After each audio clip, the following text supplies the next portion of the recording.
17 years ago, 60 Minutes first examined the so-called French paradox, which suggested that the French, despite a high-fat diet and high consumption of wine, had a remarkably low incidence of heart disease compared with Americans.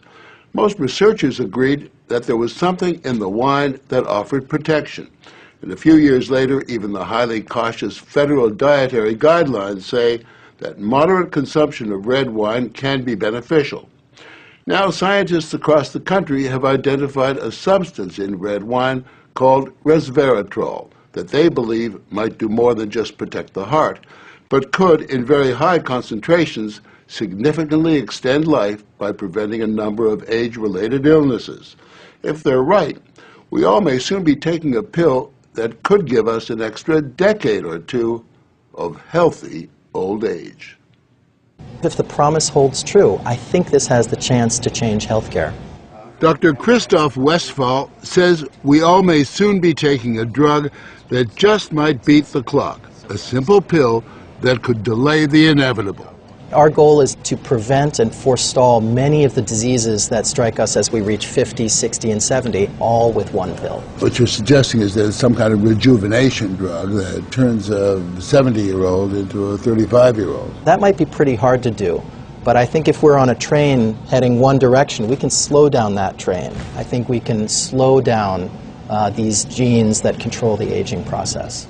That quest to put death on hold began in 2003 when Westphal met David Sinclair, a biochemist at Harvard, who was studying the genetic components of aging. 5 years ago, I met David, and he had shown that you could extend lifespan in yeast. That's pretty exciting. Now, if you happen to be a yeast, it's very exciting. Yeasts are one thing, human beings are more complicated.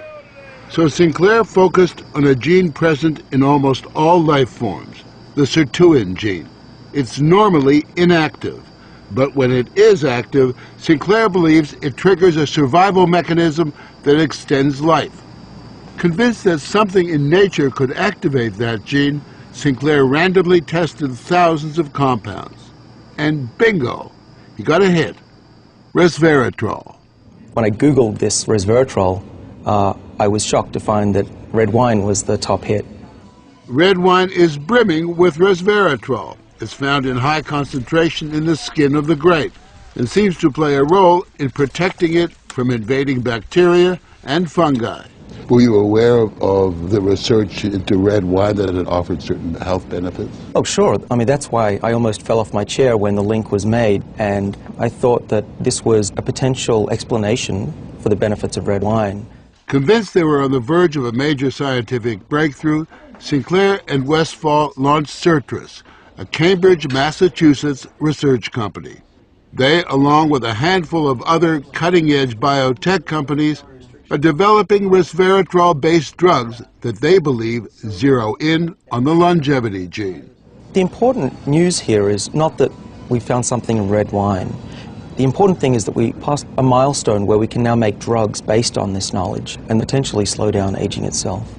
Everyone from plastic surgeons to your friendly snake oil salesman have been promising a ticket to eternal youth for some time.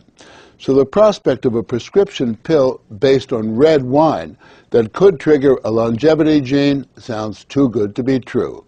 And yet, scientists have actually known for years of one surefire way of doing that. Stay hungry. We have a pill that can mimic many of the effects of calorie restriction or exercise. So one can be very healthy and obese at the same time. Our goal is healthy individuals, ideally via lifestyle, and if that doesn't work, we believe that we'll have a pill that can mimic that.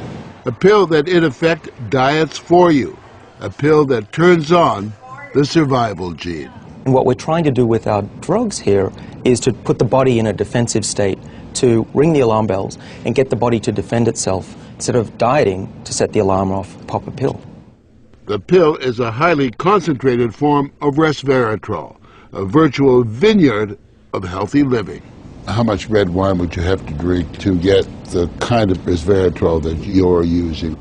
The sad news is that you'd need to drink about 1,000 bottles a day of red wine, which I don't recommend.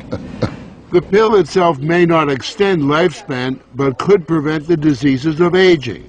Alzheimer's, diabetes, heart disease, even cancer.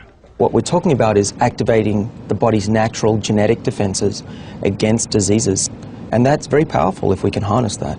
Resveratrol has been tested on mice and the results have been encouraging. In this test video provided by Sertris, both of the mice have been fed a high-fat diet for 12 weeks. But when placed on a treadmill, the mouse on the right ran twice as far. He was taking high concentrations of resveratrol. You have fat mice and you have fat mice with resveratrol, and the ones that are on resveratrol, they can run twice as far and they live longer, about 20% longer. Other studies showed that among mice fed a high-fat diet, those given resveratrol didn't gain as much weight as those not given the drug. Sinclair believes that resveratrol actually changes the physiology of the mice.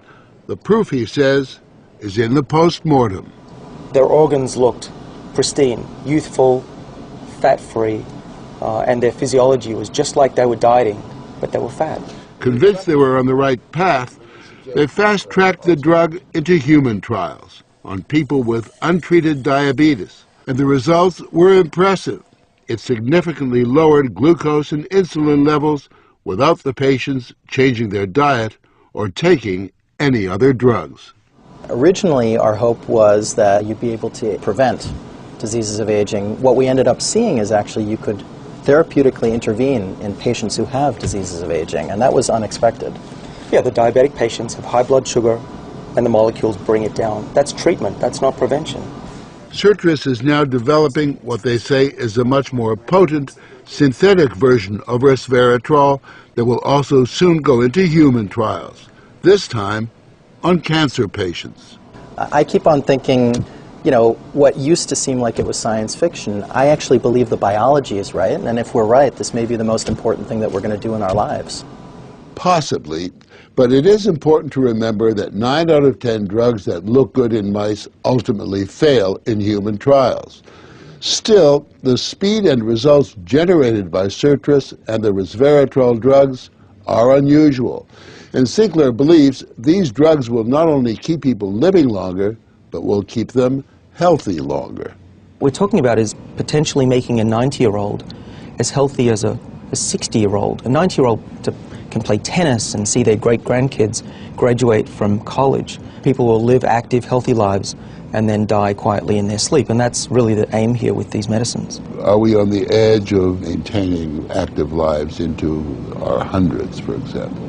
Well, we've certainly passed a corner in terms of the science, and someone's going to achieve it, and if it's not us, it's going to be someone else. But the question that most of us want answered is, when do we get this pill? I would say 5 years, to be conservative, that this will happen within our lifetimes. I'm fairly certain about that. One measure of the potential of this research, Dr. Sinclair and Dr. Westfall's little startup company was recently bought by the pharmaceutical giant GlaxoSmithKline for almost $750 million.